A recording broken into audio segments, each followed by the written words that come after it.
Hi, welcome to the Fluid Mechanics Lab. I'm Carmela. I'm Justine. Amber's there. Hi, I'm Sam. Hi, so this is the rectangular flume. This is the tilting flume. And this is the wind tunnel. All right, everyone, welcome to Lab 2. We're doing the study of specific gravity, buoyancy, surface tension, and viscosity. Before you watch this video, make sure that you read through your lab handout. It'll be really helpful. And at the end of the lab, we're going to show this whiteboard of how to do the calculations that are in your lab report. So let's do the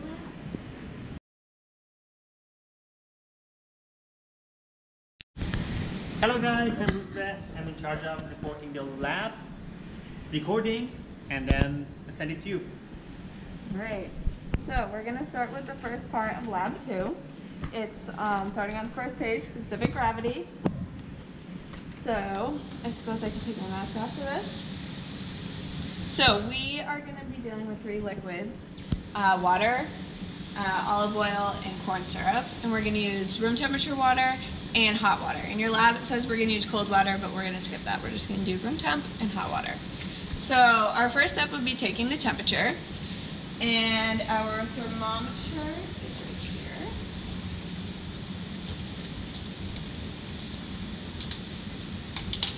So this is the room temperature water. So you just submerge it so that a good amount of it is inside the water, or submerged in the water.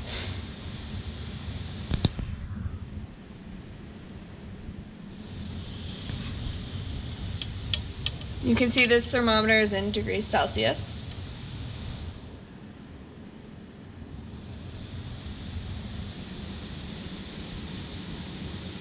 It doesn't seem to be moving too much.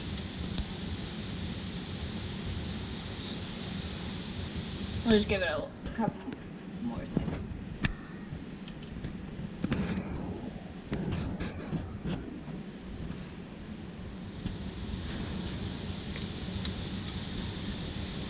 Okay, I say we can call that 19.5 Celsius.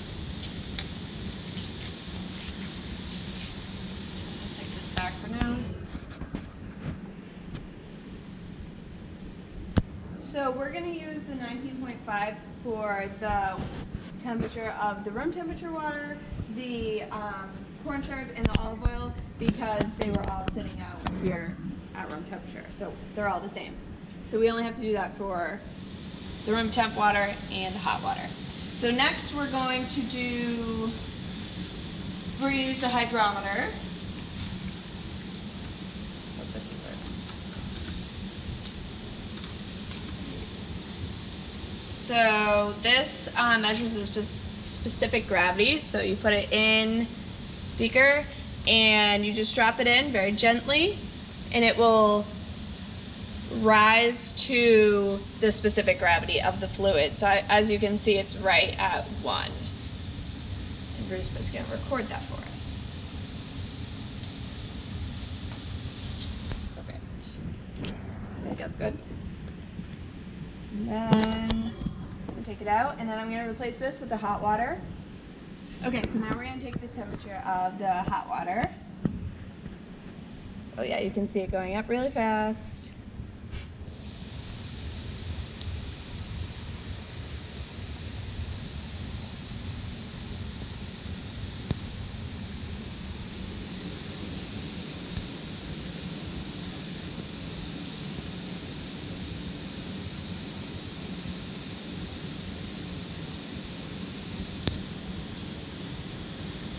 We'll give it a couple more seconds.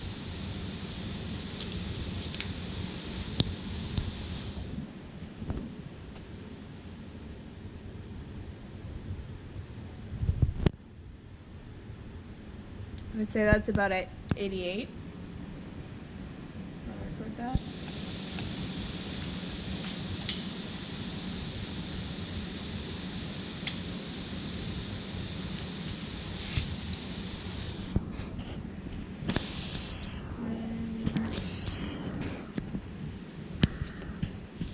Okay, so we're using a different hydrometer that has a wider range for the specific gravity.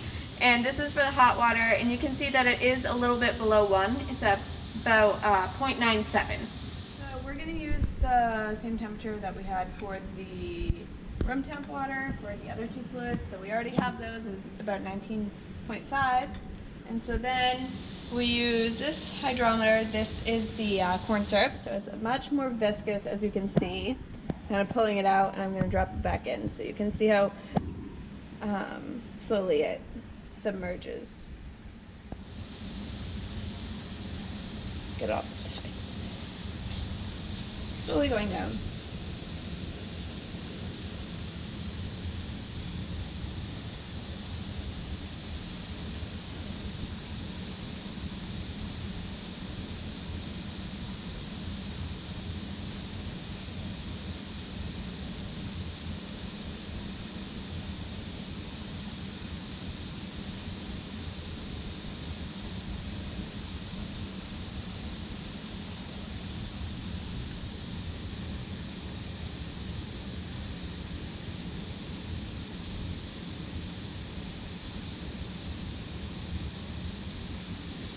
About 1.5. Okay. So now you can see that it stopped moving and it's at about 1.5. So we'll call that the specific gravity. Oh, and then we're going to move to the olive oil, and we're going to take the specific gravity of this.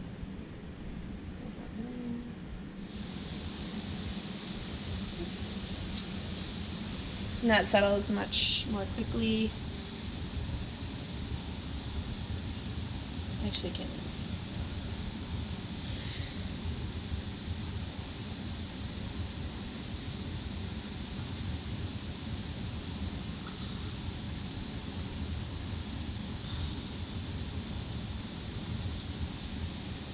That is about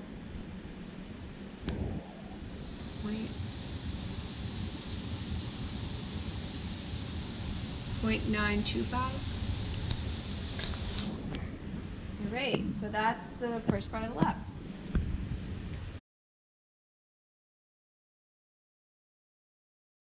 Okay, so for this part of the lab, we're going to be measuring buoyancy. It's part 2. We're going to be using 3 objects, 2 steel balls and a rock. And we're going to be using 3 liquids, water, glycerin, and olive oil again. So, for part 1, I'm going to use this little steel ball. This will be ball number 1. It's the smallest one. And I'm going to use these calipers to measure the diameter. So, these calipers are saying that the diameter of the ball, the small ball,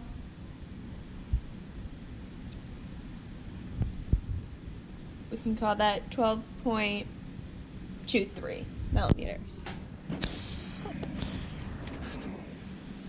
So then we're going to record its weight. So this is the scale, and we hook it on the underneath, and it'll tell the weight in grams.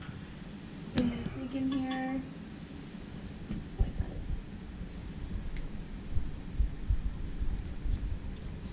And this ball weighs 27.4 grams.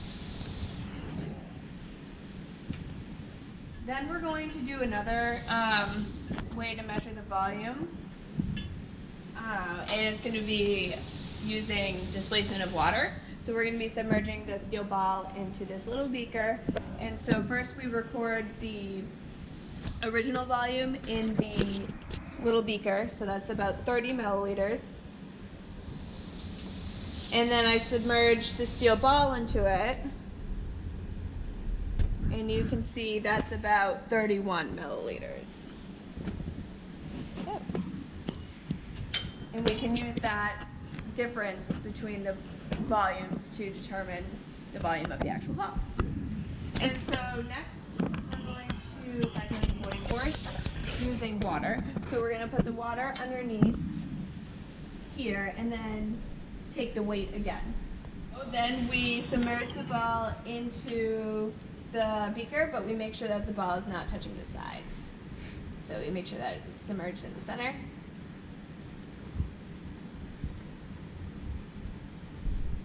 So to calculate the buoyant force, we have the ball submerged in the beaker and it's in the center, it's not touching the sides. And so then we record the weight, and the weight is 23.8 grams. We're going to find the buoyant force in the glycerin. So we do the same thing. We put the beaker of glycerin underneath the weight, or yes, underneath the scale, and then we hook it in. And then we have to make sure that's in the center. And the weight of the ball in the glycerin is 22.9 grams. So now we're going to find the buoyant force in the olive oil. So we do the same thing. We put the beaker underneath the scale, submerge the ball in the beaker, and clip it in. Right there. There we go. So then we just put it in the center. And the weight in the olive oil is 24.1 grams. So you can use all of these to find the buoyant force when you do your lab report. We're going to move on to using other balls. About there. So for the rock, we're not going to measure the diameter because it's not uniform. So we're just going to measure the volume by the displacement of water. So we'll do that. So it's at about 30 milliliters, just like it was before. I'm going to put the rock in. We can call that about 35 milliliters, 34.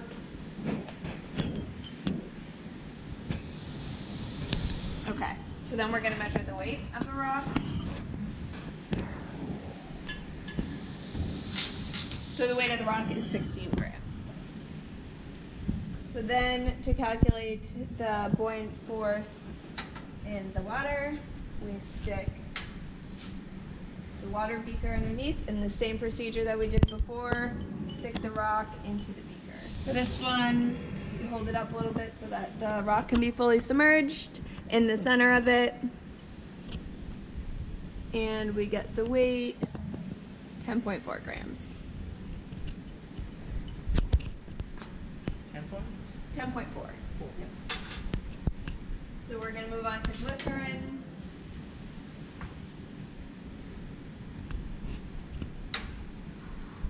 The weight of the rock submerged in the glycerin is 8.9 grams.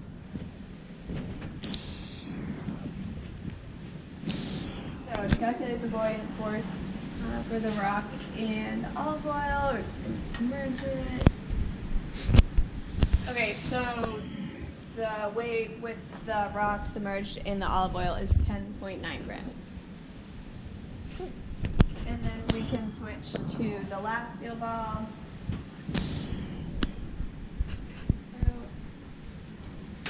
And we're just going to repeat the procedures. So we're going to measure the diameter of this steel ball. Just turn the calipers, zero the calipers, and then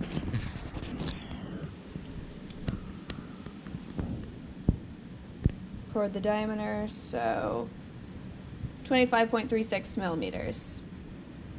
Cool.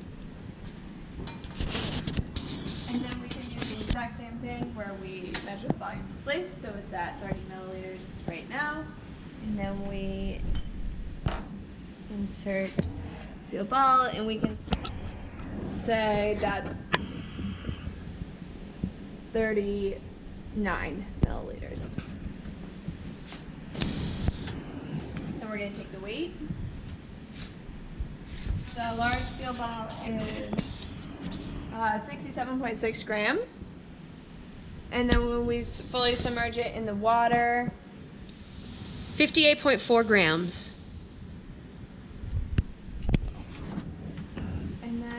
we're gonna do it with the glycerin.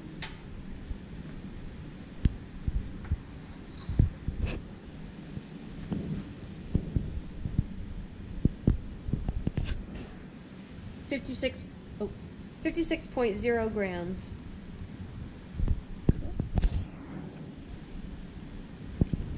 And then the weight in the olive oil. So the weight of seal ball in the olive oil is 59.3 grams.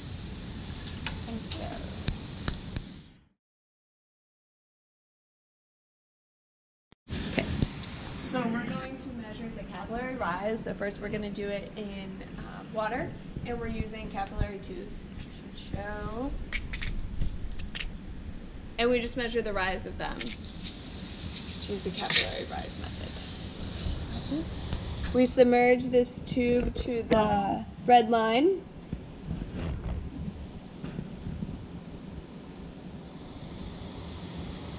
And wait for it to stop rising. And then we take a measurement. So this is 0.6 centimeters.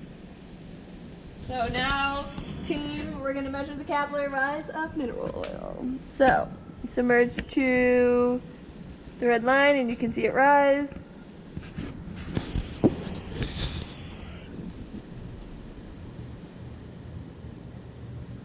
Still rising a little bit.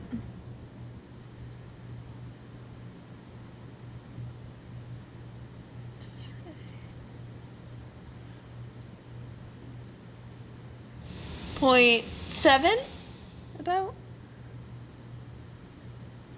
0.8. We'll call it 0.8. Yep. So now we're going to measure the capillary rise of olive oil. So submerge to red line. Still rising.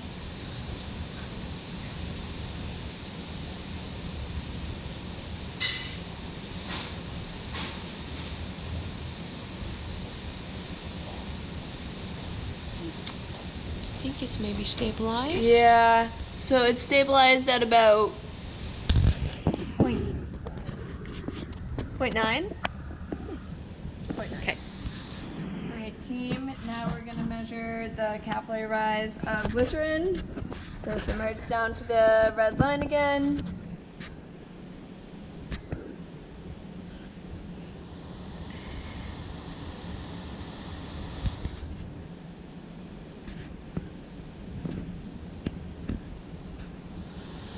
And we have no rise.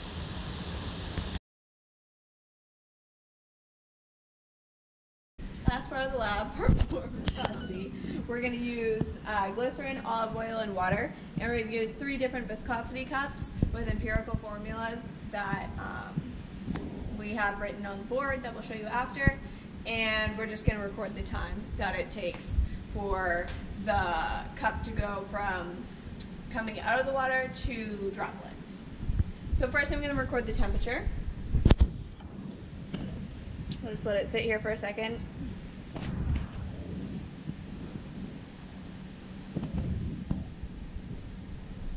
It's about 19.5 Celsius, same as it was before.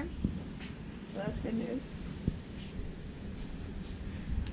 And then we use cup number 1 for water, which has the formula listed. Start the timer when the cup breaks the surface of the water, and then we'll stop the timer when it goes into droplets. It breaks the free stream, and then that gets plugged into your empirical formula. So, ready, and go. So there are little droplets coming off, but that's not from the hole at the bottom, so that's okay.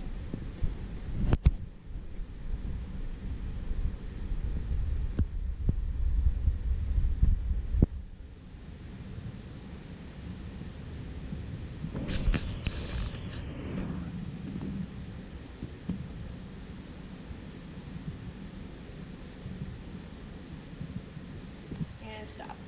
It's 31.8 seconds. So now we're going to use the viscosity cup for glycerin. So we have cup number 5, which has a different formula on it. And so when it breaks the surface, Sam will start recording.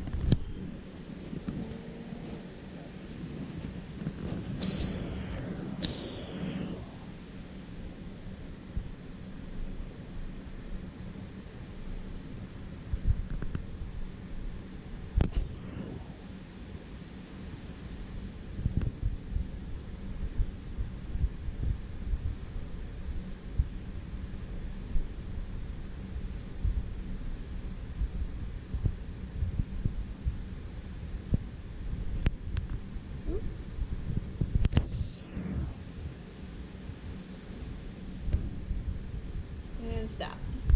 It's 37.0 seconds. Next, we're going to do the viscosity cup for olive oil, and it's cup 4 with another empirical formula. So same method. When it breaks the surface, Sam will start recording.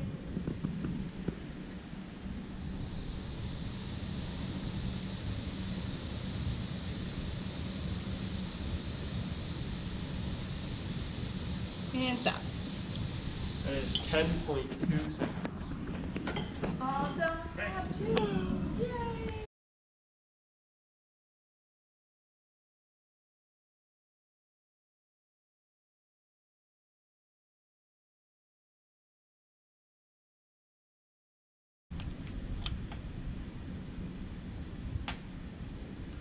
Oh, the caliper's turned off.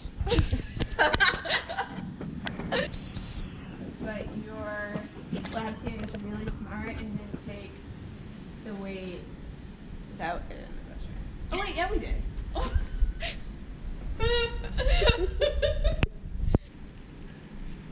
You okay there? Oh shit.